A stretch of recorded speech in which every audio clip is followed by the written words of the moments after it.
Hello ក៏ដូចជាសួស្តីទៅកាន់អ្នកនរគ្នាថ្ងៃនេះយើងនឹងសម្រាយរឿងយើងតដែលមានចំណងជើងថាឆ្លងភពខ្លាចជាតួអង្គបន្ទាប់បន្សំតពីភាគមុនជីឈឺរបស់យើងត្រូវព្រឹទ្ធាចារ្យហាន់សឹងទាត់ចេញមកខាងក្រៅសំណាក់ពេលនោះជីឈឺបាននិយាយសឹបថាថងមកអ្នកណាម្នាក់ទៀតហើយនេះថងគឺជាឈ្មោះប្រព័ន្ធអញ្ចឹងចាប់ពីពេលហ្នឹងទៅខ្ញុំនឹងហៅប្រព័ន្ធហ្នឹងថាថងបន្ទាប់ពីហ្នឹងមកថងបានប្រាប់ប្រកាន់ជីឈឺថាព្រឹទ្ធាចារ្យហាន់សឹងគ្រប់គ្រងនឹងបណ្ដុះបណ្ដាលសិស្សខាងវត្ថុវេទមន្តយូរបន្តិចគេនឹងក្លាយជាមនុស្សមានអំណាចមិនឆាប់អោបក្រសោបគេឲ្យហើយទៅព្រឹទ្ធាចារ្យហាន់សឹងបាននិយាយថានិយាយខ្សឹកខ្សៀវស្អីហ្នឹងឆាប់ចេញពីទីនេះភ្លាមបើមិនអញ្ចឹងទេកុំបន្ទោសយើងថាមិនគួរសមនឹងអញឲ្យសោះពេលហ្នឹងជាជ្រឿរបស់យើងស្ទុះទៅអបព្រឹទ្ធាចារ្យហាន់សឹងព្រមតែនិយាយថាព្រឹទ្ធាចារ្យហាន់សឹងក្នុងដំណើរផ្សងព្រេងឆ្ពោះរកទ្វារមច្ចរាជស្ទើរស្លាប់រស់លើកនេះអ្នកដែលខ្ញុំនឹកដល់ជាងគេគឺព្រឹទ្ធាចារ្យនេះហើយព្រឹទ្ធាចារ្យហាន់សឹងបាននិយាយថាអាមនុស្សប្រហើនឆាប់លែងដៃឯងភ្លាមជីឈឺនិយាយថាព្រឹទ្ធាចារ្យហាន់សឹងអត់ចំណាំខ្ញុំទេខ្ញុំជាកូនសិស្សទី1ក្នុងបកនេះឈ្មោះជីឈឺព្រឹទ្ធាចារ្យហាន់សឹងនិយាយថាឈ្មោះជីឈឺទីនេះមានកូនសិស្សបែបនេះដែរជីឈឺរបស់យើងក៏គិតថាម្ចាស់រូបរាងកាយដើមនេះចំជាគ្មានបានការសោះហ្មងជាកូនសិស្សទី1នៅក្នុងបកនេះមួយទាំងមូលដល់ថ្នាក់ព្រឹទ្ធាចារ្យនៅទីនេះចំណាំមុខមិនបានថែមទាំងត្រូវគេស្អប់ខ្ពើមទៀតថងដែលត្រូវជាប្រព័ន្ធផជីឈឺនិយាយថាចិត្តគំនិតរបស់ពួកព្រឹទ្ធាចារ្យទាំងអស់នេះមានតែចំពោះតួឯកប្រុសទេតួអង្គរាយរងដូចលោកម្ចាស់នឹងគេមិនចំណាំអញ្ចឹងជារឿងធម្មតាណាស់ព្រឹទ្ធាចារ្យហាន់សឹងបានតបថាខ្ញុំគិតឃើញហើយឯងគឺជាកូនសិស្សម្នាក់នៅជាមួយស្រាវជ្រាវពេលនៅដែនដីអាថ៌កំបាំងនោះក្រែងអញស្លាប់បាត់ហើយមិនអញ្ចឹងជីឈឺរបស់យើងតបវិញថាកូនសិស្សម្នាក់នេះបានស្លាប់ព្រលឹងបានចេញពីរាងកាយទៅហើយនឹកស្មានមិនដល់ថាត្រូវបានអ្នកមានបារមីជួយនាំផ្លូវឲ្យត្រឡប់មកមានជីវិតរស់ឡើងវិញព្រឹទ្ធាចារ្យហាន់សឹងសង្ស័យព្រមទាំងគិតថាទោះធ្លាប់មានកំណត់ត្រាក្នុងសៀវភៅបុរាណនិយាយអំពី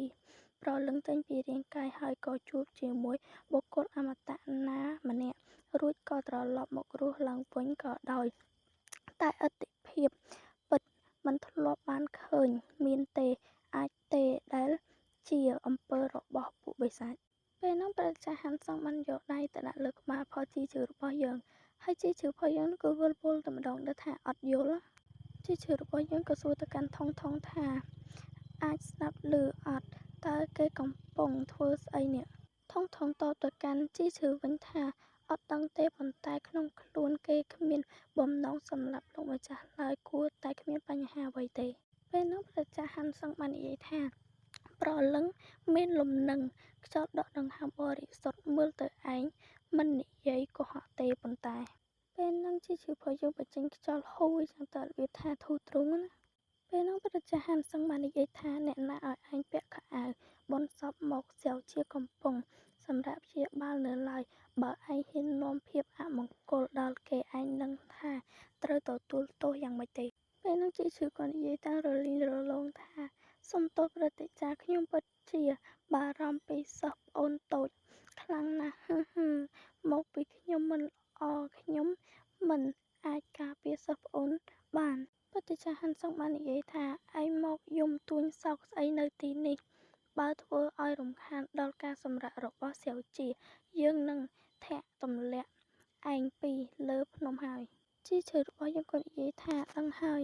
ជីឈឺរបស់យើងក៏គិតក្នុងចិត្តថាទេនេះខ្ញុំទើបតែរស់ឡើងវិញសោះយ៉ាងហោចណាស់ក៏គួរតែបារម្ភពីខ្ញុំបន្តិចដែរថងនិយាយថាបំភ្លេចចោលទៅលោកគ្រាន់តែជាទូបន្ទាប់បន្សំទៅប្រៀបជាមួយសិស្សប្អូនពៅបានយ៉ាងម៉េចកើតពេលនោះក៏លើសំឡេងផុសស្រាវជ្រាវរបៀបថាឈឺអីចឹងណាពេលចូលទៅដល់ហ្នឹងក៏ឃើញថាស្រាវជ្រាវនឹងកំពុងមានការឈឺចាប់នឹងបាក់ដង្ហើមខ្លាំងមែនទែនយកទៅលញ័រខ្លួនហ្មងជីឈឺរបស់យើងក៏គិតថាសយហើយគេចិត្តភ្ញាក់ដឹងខ្លួនហើយថងបើគេប្រាប់អ្នកដទៃថាខ្ញុំប៉ុនប៉ងសម្រាប់គេខ្ញុំមិនវីវរទៅហើយទេថងតបថាកុំបារម្ភអីខ្ញុំបានលុបការចងចាំរបស់គេកាលពីនៅ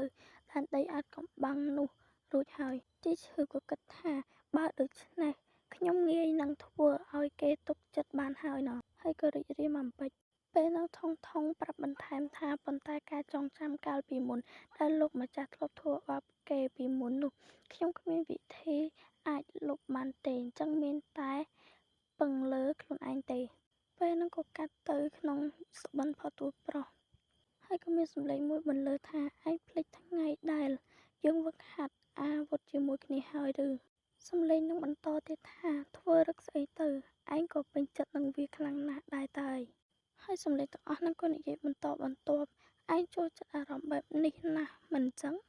ធ្វើជាក្មេងល្អស្ដាប់បង្គាប់ទៅពួកយើងនឹងស្រឡាញ់ឯងបានពេញមួយទំហឹងតែម្ដង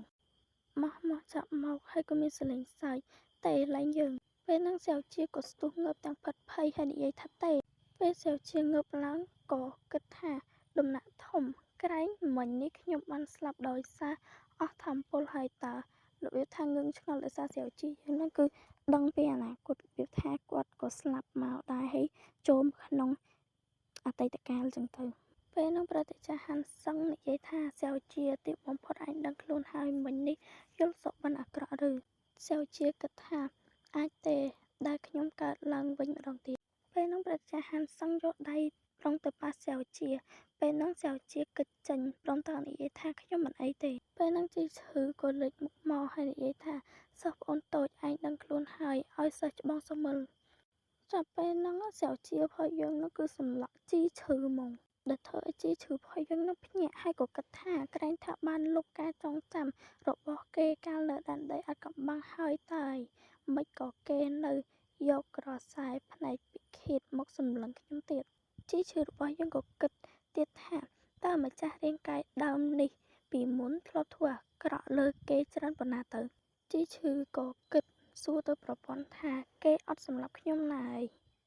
ថងតបថាអត់ទេស៊ូឡើងជីឈឺរបស់យើងក៏គិតបន្តទៀតថាដើម្បីនៅមានជីវិតរស់ខ្ញុំត្រូវតែស៊ូពេលដំណើរគ្នានឹងដែរសៅជាបានគិតថានេះមានរឿងអីកើតឡើងឲ្យប្រាកដទៅពេលនឹងជីឈឺផុសយើងហក់ទៅអោបសៅជាព្រមទាំងនិយាយថាទីបំផុតសិស្សប្អូនបើដឹងខ្លួនហើយឯងធ្វើឲ្យបងភ័យស្ទើរស្លាប់ទៅហើយណាពេលនោះសៅជាគិតថាជីឈឺក្រែងគេបានស្លាប់នៅដែនដីអាថ៌កំបាំងហើយតើ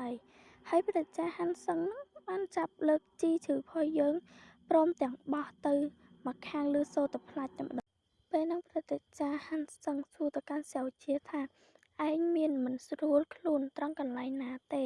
សៅជារបស់យើងតបថាអរគុណព្រឹទ្ធាចារ្យខ្លាំងណាស់ដែលបារម្ភសិស្សមិនអីទេសៅជាគិតថាកាលពីជីវិតមុនគឺជាកន្លែងនេះហើយដែលខ្ញុំត្រូវពួកគេបំផ្លាញកម្លាំងធាតុហើយបានបៀតបៀនខ្ញុំទៀតព្រឹទ្ធាចារ្យហាន់សឹងបានសួរទៅសៅជាថាសៅជាឯងក្រោកឡើងធ្វើអីពេលនោះសៅជានិយាយថាក្នុងនាមជាសិស្សម្នាក់មកនៅក្នុងដំណាក់ធំដូច្នេះវាល្មើសនឹងវិន័យហើយសូមព្រឹទ្ធាចារ្យមេត្តាអនុញ្ញាតឲ្យខ្ញុំចាកចេញផងចុះសៅជាគិតក្នុងចិត្តថាកើតឡើងវិញម្ដងនេះខ្ញុំនឹងមិនបង្កឲ្យមានកំហុសទៀតទេពេលនោះព្រះចាហាន់សឹងបាននិយាយថាដំណាក់ធំនេះមានអំណាចនៃធម្មពល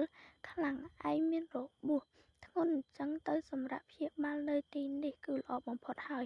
លោកមេបាក់តែងតែស្រឡាញ់ឯងរហូតមកគ្រាន់តែបន្ទប់គេងមួយមិនជាបញ្ហាអីទេសៅជានិយាយថាបើរឿងនេះលេចឮទៅខាងក្រៅខ្លាចតែពួកមនុស្សសើចទេពេលនោះសៅជាងាកទៅមើលជីឈឺរបស់យើងព្រមទាំងនិយាយថាមួយយ៉ាងសិស្សច្បងធំមុខជាមើលថាខ្ញុំបានល្អត្រូវទេសៅជាគិតថាទោះបីជីឈឺម្នាក់នេះចូលចិត្តតាមឆាឆៅខ្ញុំគ្រប់ទីកន្លែងក៏ដោយតែវាគ្រាន់តែជាចំនួនតូចតាចប៉ុណ្ណោះនៅជាមួយគេវាស្រួលចិត្តជាងនៅជាមួយហាន់សឹងថងប្រាប់ទៅកាន់ជីឈឺថាកុំធ្វើដូចស្លាប់ចឹងមើលឆាប់ឆ្លើយនឹងគេព្រាមទៅជីឈឺរបស់យើងក៏និយាយថាសូមព្រឹទ្ធាចារ្យកុំបារម្ភអីខ្ញុំយកជីវិតមកធានាប្រាកដជាមើលថែសិស្សប្អូនតូចឲ្យបានល្អព្រឹទ្ធាចារ្យហាន់សឹងបាននិយាយថាប្រសិនបើស្នាក់នៅទីនេះឯងមិនស្រួលចិត្តទេនោះអាចត្រឡប់ទៅសម្រាប់ព្យាបាលនៅ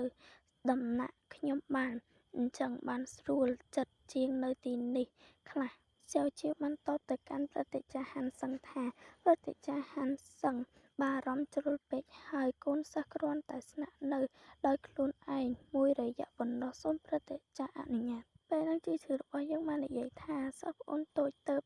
តែដឹងខ្លួនពួកយើងមិនគួរយករឿងនេះមកធ្វើឲ្យអំពុលចិត្តឡើយនិងបន្តទៀតថាព្រឹទ្ធាចារ្យសុភាសិតមួយលើកឡើងថាសំបុកមាសសំបុកប្រាក់ប្រៀបមិនបាននឹងផ្ទះឆ្កែរបស់ខ្លួនឯងរស់នៅក្នុងបរិយាកាសដែលយើងស៊ាំជាមួយថាមិនត្រូវអាចនឹងជួយឲ្យឆាប់ជាសះស្បើយបានព្រឹទ្ធាចារ្យថាទៅមើលត្រូវឬអត់ជីជ្រូរបស់យើងក៏និយាយបន្តសិស្សប្អូនតូចទើបតែបានធូរពីការរងរបួសធ្ងន់ធ្ងរព្រឹទ្ធាចារ្យកុំខឹងអីវាមិនល្អចំពោះសុខភាពទេណាជីជ្រូរបស់យើងក៏ខំយកចិត្តព្រឹទ្ធាចារ្យហាន់សឹងដោយការគក់ច្របាច់ឲ្យព្រមទាំងនិយាយថាព្រឹទ្ធាចារ្យថាទៅខ្ញុំនិយាយនឹងសមហេតុផលទេព្រឹទ្ធាចារ្យហាន់សឹងបាននិយាយថាបានហើយបិទមាត់ពីមុនមកមិនក៏យើងមិនដែលសម្គាល់ដឹងថាឯងគួរឲ្យរំខានដល់ថ្នាក់នេះបើមើលថែស្រាវជាមិនបានល្អទេយើងនឹងជំរះបញ្ជីជាមួយឯងហើយជីជ្រូរបស់យើងបានតបថាកុំបារម្ភអីធានាថានឹងមើលថែឲ្យបានល្អព្រឹទ្ធាចារ្យហាន់សឹងតបថាបានហើយពួកឯងទៅចុះជីជ្រូបាននិយាយថាព្រឹទ្ធាចារ្យដើរយឺតស្រាវជាគិតថាជីជ្រូមិនក៏យកចិត្តទុកដាក់យ៉ាងនេះឬក៏គេអាចមានចេតនាអាក្រក់អ្វីមួយទេដឹងជីជ្រូបាននិយាយទៅកាន់ស្រាវជាថាសិស្សប្អូនតូចត្រឡប់ទៅផ្ទះវិញជាមួយសិស្សច្បងណាសិស្សច្បងមកមើលថាឯងហើយកាត់មកតាមផ្លូវព្រៃឫស្សីជីជ្រូរបស់យើងក៏សួរទៅស្រាវជាថាសិស្សប្អូនតូចបោះហត់ហើយប្រាប់សិស្សច្បងចុះចាំសិស្សច្បងអៀវឯងស្រាវជាគិតថាមូលហេតុអីបានជាហេតុការណ៍ដែលកើតឡើងនៅដែនដីអាថ៌កំបាំងខ្ញុំគ្មានការចងចាំអ្វីសោះអញ្ចឹងតែច្បាស់ណាស់ថាជីជ្រូបានស្លាប់នៅដែនដីអាថ៌កំបាំងនោះហើយចុះម៉េចក៏គេបែរជានៅរស់វិញអាចទៅរួចទេដែលគេក៏កើតឡើងវិញដូចជាខ្ញុំដែរពេលហ្នឹងស្រាវជាផងយើងគឺកលេចទៅឃើញអីម្យ៉ាងហើយឡងវ៉ាវស្រាវជាក៏និយាយថាផ្សិតស្រស់ល្អណាស់យកទៅញ៉ាំជាមួយសាច់មាន់រងាស់មុខជាឆ្ងាញ់ហ្មងស្រាវជាគិតថាមិនថាយ៉ាងណាទេនៅជាមួយគេគ្រាន់បើយើងនៅជាមួយហាន់សឹងនិងពួកមនុស្សទាំងនោះបើគេហ៊ានតែប៉ះពាល់ខ្ញុំនោះខ្ញុំនឹងសម្លាប់គេចោលហ្មងទៅហ្នឹងហើយអ្នកនរគ្នារឿងខ្ញុំបានមកដល់ទីបញ្ចប់ហើយសូមអធិស្ឋានទៅកាន់បងប្អូនទាំងអស់គ្នាខ្លាំងមែនទែនចំពោះសម្រាប់ផងខ្ញុំគឺអត់សូវល្អមែនទេហើយ